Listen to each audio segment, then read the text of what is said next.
Bonjour et bienvenue chez Mister. On est mercredi et comme chaque mercredi, je vais au cinéma. Donc cet après-midi, il y a eu Mrs. Grimm qui a été voir Spider-Man Far From Home. Donc je mettrai la vidéo en ligne jeudi ou vendredi. Aujourd'hui, pour ma part, le film Anna. Le dernier film réalisé et scénarisé par monsieur Luc Philippe Maurice. Je crois Philippe Maurice. Non, il s'appelle Maurice. Luc Maurice Besson. Luc Besson. J'ai oublié son troisième prénom. Donc, qui revient un peu. Vu la bande-annonce, le film il fait penser à Nikita ou Léon. Donc, ça y ressemble. Mais on va dire, après le ratage commercial qu'ils ont eu avec Valérian et la Cité aux 1000 planètes, lui ainsi qu'EuropaCorp, ils ont décidé de repartir sur des films à petit budget. Donc Anna, c'est pour ça qu'Anna repart à 30 millions d'euros au lieu des 100 et quelques qu'il y a eu sur Valérian. Donc, qu'est-ce que je peux dire sur Luc Besson? Grosso modo, pour ma part, c'est une valeur sûre. Il n'y a pas beaucoup de films signés Luc Besson que je n'ai pas aimé. À part dans la trilogie d'Arthur et les Minimoys, j'aime que le premier film, je déteste les deux autres. Sinon, j'ai fait une petite recherche, j'ai pas de post-it parce que c'est Luc Besson, donc je pense avoir assez de mémoire. J'ai juste fait un petit calcul. En tant que réalisateur, il n'a réalisé que 18 films. Qu'il a scénarisé aussi. Donc a commencé le premier, je ne sais plus le titre parce que c'est un film que je n'ai pas vu. Il a fait Le Grand Bleu, ça c'est dans les années 80. Il a fait Nikita. Pour ma part, Le Grand Bleu, j'étais trop jeune, j'ai pas beaucoup aimé, ça me parlait pas trop. C'est pas un film qui m'a marqué. Nikita, pour moi, c'est là où j'ai découvert Luc Besson et Jean Reno avec le... Bon, Jean Reno, je l'avais vu dans Le Grand Bleu, mais sans autre. Mais avec Nikita, Victor, le nettoyeur, j'ai rien à dire. Et après, comme je ne me rappelle pas le titre, je vais vous faire un petit synopsis, voir si vous êtes cinéphile ou pas. C'est l'histoire d'une gonzesse. C'est une femme qui a des liens avec la mafia, qui vit dans un immeuble et comme par hasard son voisin a fait un sale coup à la mafia décide d'envoyer des tueurs, il le tue lui et toute sa famille, sauf qu'il a un fils qui survit parce qu'il a été faire les courses et quand il est revenu il tombe sur Gloria qui sait qu'ils ont tué toute la famille, ils ont voulu tuer le gamin, elle prend le gamin sous son aile, elle le protège. Elle finit par tuer tout le monde parce qu'on ne tue pas les femmes et les enfants. Et elle sauve le petit garçon. Et le film est sorti en 1980. Vous avez compris, ce n'est pas un film de Luc Besson, il s'appelle Gloria. Sauf qu'après Le Grand Bleu, Subway, Nikita, Luc Besson nous fait un film, sauf que cette fois c'est l'histoire d'un mec qui a un rapport avec la mafia, qui vit dans un immeuble, dont le voisin fait un seul coup à la mafia lui envoie les tueurs, le tue lui et toute sa famille, sauf que sa fille a survécu parce qu'elle a été faire les courses, elle est revenue, elle est tombée sur Léon la prend sous son aile, la protège et bute tout le monde parce qu'on ne tue pas les femmes et les enfants. Ce n'est pas que je ramène ma fraise pour dire que je porte plainte pour plagiat. C'est juste pour vous dire, à l'époque où Léon est sorti, je ne l'ai pas aimé parce que pour moi, c'était juste un plagiat de Gloria. Et Gloria, c'est un film. J'ai la copie en DVD à la maison. Que je vois et que je revois. Et c'est toujours au même endroit où je verse ma larme parce que j'adore ce film. Et que Léon... sauf que Luc Besson a été poursuivi pour plagiat pour plein d'autres films où les ressemblances sont moins flagrantes que ça. Mais voilà, comme quoi on porte plainte juste quand c'est des films très très connus, quand c'est des films qui passent inaperçus, que personne ne connaît et que le film il a eu du succès, pas besoin de faire une plainte pour plagiat là-dessus. Donc voilà, après il a réalisé Angela. Je crois que Angela, c'est le seul film avec Jamel Debbouze que j'apprécie, où j'ai vraiment apprécié la prestation de Jamel Debbouze. J'ai beaucoup aimé ce film. Un film en noir et blanc d'ailleurs, de Luc Besson. Arthur et les Minimoys, la trilogie, sauf que je n'aime que le 1. Je n'ai que le 1 en DVD, je déteste les autres. Il a réalisé quoi d'autre encore? Le cinquième élément. Euh, J'ai fait mon compte sur les 18 films, j'en ai vu 13 ou 14. Mais je ne me les rappelle pas tous. Après, en tant que scénariste, il a scénarisé 50 films. Taxi, le 1, c'est à lui. Wasabi, c'est Luc Besson. Sinon, en tant que scénariste, il a scénarisé tous les films Taxi, c'est lui. Tous les films Transporteur, c'est lui. Tous les Taken, c'est lui. Lockout, Arthur et les Minimoys, tous les films, les 18 qu'il a réalisés. Au cas où je me suis perdu, comme je l'ai fait pour Stadelski, vous verrez tous les films, mais que les films que j'ai vus. Je ne vais pas vous faire toute la liste des 50, mais que les films de Luc Besson qu'il a réalisé et scénarisé, que j'ai vus, que je connais, qui vont s'afficher par là. Vous aurez l'écran et ça va être plein. Voilà, donc Anna, j'ai vu la bande-annonce il y a un moment. Ça me parle, ça me donne envie d'aller voir le film. Je n'ai pas encore vu les critiques. Sinon, dans la bande-annonce, on parle de poupées russes. Alors, pour la petite minute culture générale, les poupées russes, au cas où vous ne le savez pas, sont d'origine japonaise. Ça vient des 7 divinités du bonheur. C'est le dieu principal qui a une tête bizarre dans le mythe japonais. Et à chaque fois qu'on ouvre sa tête, on trouve un autre dieu jusqu'à en avoir 7. Et ce qui a amené ça en Russie, c'est un peintre au départ, vers les 1800, fin 1830, début 1840. Pour une représentation, il a dessiné la femme russe en faisant ces poupées-là. Après, il y a eu un artiste qui les a sculptées, il les a fait en boîte. Et elles ont connu vraiment leur essor en 1900 à l'exposition internationale à Paris. Là, on a présenté la Tour Eiffel en 1902 ou 1905, parce qu'il fallait la construire quand même. Et elle a eu la médaille de bronze, je crois. Oui, la 3e médaille. Médaille de bronze.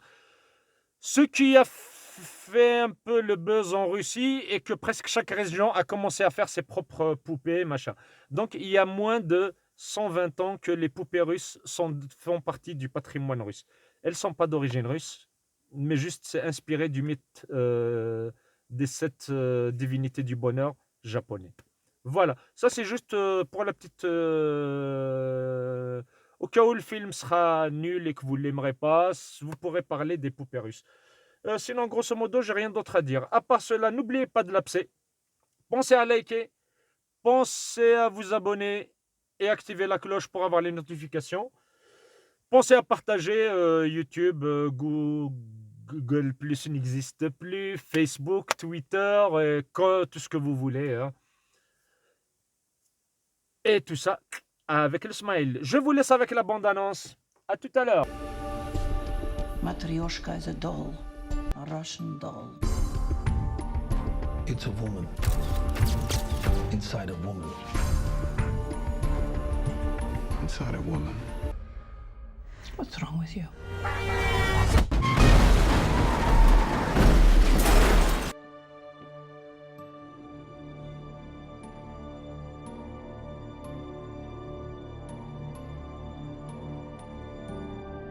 What do you want most in the world, Anna?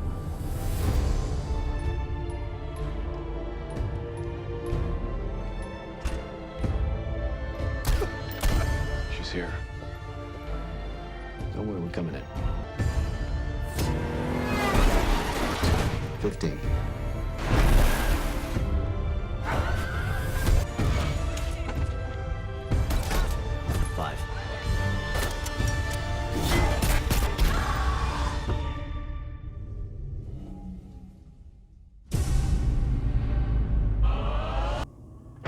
Salut Anna. Le dernier film de Luc Besson.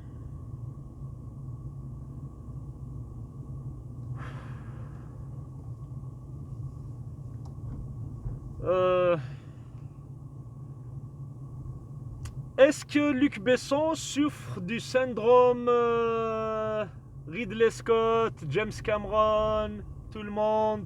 Ridley Scott qui se dit merde, ça fait des années que j'ai pas fait de film, je vais refaire un film Alien. Cameron qui se dit avant Avatar, je vais me refaire un film Terminator. Ridley Scott et Paul Maurice. J'ai revérifié. Il s'appelle Luc Paul Maurice Besson. S'est dit si je me refais un Nikita ou un Léon, Nikita est bien meilleur. Parce qu'il y a pas mal de scènes qui sont pompées, vu que c'est son propre film, qu'il a pompé un peu sur Nikita. D'ailleurs, une scène très flagrante. Le film, scénaristiquement, trop prévisible. Surtout que de nos jours, nous refaire un film sur la guerre froide qui se passe dans les années 80. Le film, il commence en 85. Il part sur 5 ans plus tard. Même la structure du film, au bout d'un moment, elle enlève tout suspense. Je vais commencer par ça. Et le film, il commence en 85. Il se passe quelque chose. On part sur 5 ans plus tard. Et là, on découvre Anna. On la suit pendant un moment. Et là, le film, il nous fait 3 ans plus tôt. Bien sûr, on découvre parce qu'on était déjà dans le présent, donc on découvre un peu. Et on revient au présent de Anna. Et au bout d'un moment, on revient 6 mois plus tôt. Et après, on revient. Donc, à chaque fois, on suit quelque chose pendant une dizaine de minutes. Et on a le 3 mois plus tôt, 6 mois plus tôt. Donc au bout d'un moment, on comprend la structure du film. Dès que voilà, on vous raconte un truc. Mais tiens, vous ne l'avez pas vu, je vais vous expliquer. Ce qui fait qu'après, on a tout compris. Et surtout que, je dirais, depuis Atomic Blonde, que j'ai beaucoup aimé, on a eu Conspiracy avec... comment elle s'appelle l'actrice là, qui a joué dans Seven Sisters? C'est presque Conspiracy, Nikita, c'est plus Red Sparrow, Nikita, mais de 2 heures de temps. Donc trop long pour ce que le film raconte. Il n'y a pas grand chose. Honnêtement, les scènes d'action, j'ai plus préféré Nikita. Là, c'est un peu mou. C'est comme si Luc Besson veut nous dire je peux encore faire des films d'action comme avant, en copiant sur John Wick, parce qu'elle doit se battre et assez souvent avec plusieurs personnes. D'ailleurs, en revenant à Nikita, la première mission qu'elle a eue, c'est qu'elle doit tuer un mec dans un restaurant. Je vais spoiler un peu, mais vous allez voir, vous n'avez rien raté. Donc elle prend son flingue, elle rentre dans le restaurant, au fond, elle voit le mec, elle prend le flingue, elle essaie de lui tirer dessus, le flingue n'est pas chargé. Et là, ça lance une bataille avec ses gardes du corps. Comme par hasard, il en avait... j'ai pas compté s'il en avait 200 ou 3000. Mais bien sûr, elle tue tout le monde. Elle le tue, elle finit sa mission, elle sort. Et... alors que la scène du restaurant avec Nikita, elle est juste mythique. Et comme je le dis, 2 heures, c'est trop long. La structure du film enlève tout suspense au bout d'un moment. Et si vous avez vu Red Sparrow avec la Jennifer Lawrence, au bout d'un moment, on arrive à deviner le truc. On sait qu'il y aura un retournement, surtout que dès que... parce qu'il y a Luke Evans qui joue le rôle de l'agent russe qui la découvre et qui la recrute. Et il y a... Murphy, comment il s'appelle le Murphy? Celui qui joue dans Batman l'épouvantail. C'est lui qui joue l'épouvantail. Ou il joue dans la série Blinders, les Linky Blinders. Cillian Murphy, c'est un agent américain. Donc dès qu'il apparaît, aucun suspense. Ce qui fait qu'on regarde le film juste parce qu'on l'a commencé, on veut le finir. Juste pour ce...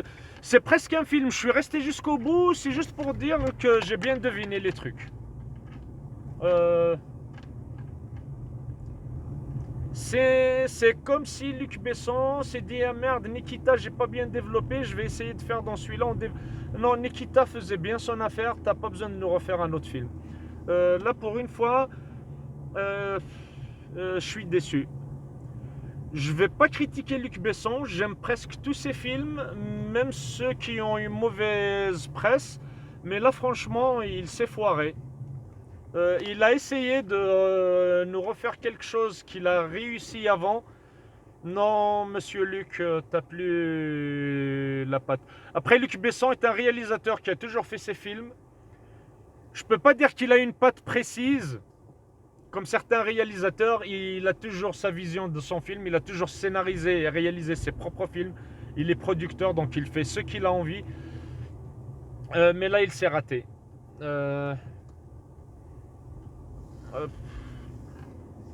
Ouais, je me suis ennuyé à un point que je peux rajouter une critique au film. Vous savez, depuis que vous suivez ma chaîne, je vais quand même à la salle la plus proche de chez moi. Il n'y a pas de projection en VO. Je vois tous les films en VF. Et j'ai pas souvenir d'avoir vu des films doublés de cette façon parce que elle est...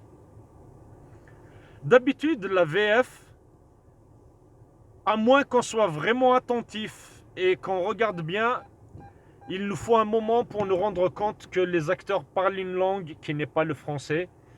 Dans ce film, dès les premières scènes, on sait que c'est un film doublé.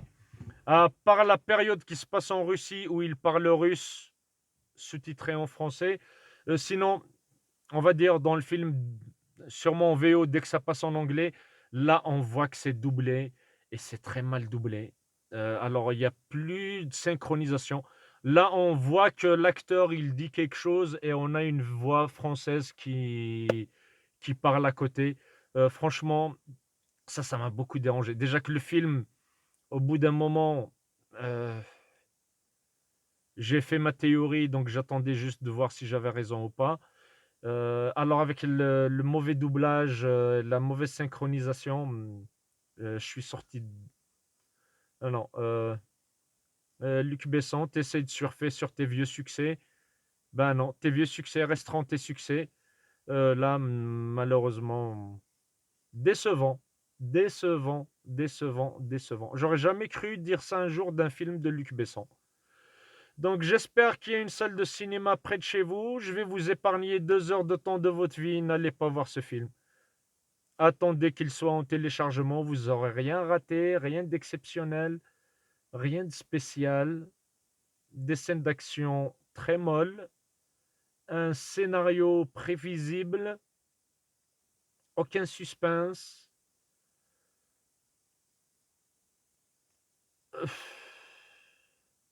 Samedi, je mettrai en ligne la vidéo de Mrs. Grimm pour Spider-Man Far From Home avec spoiler. Sur ce, à la prochaine. Ciao.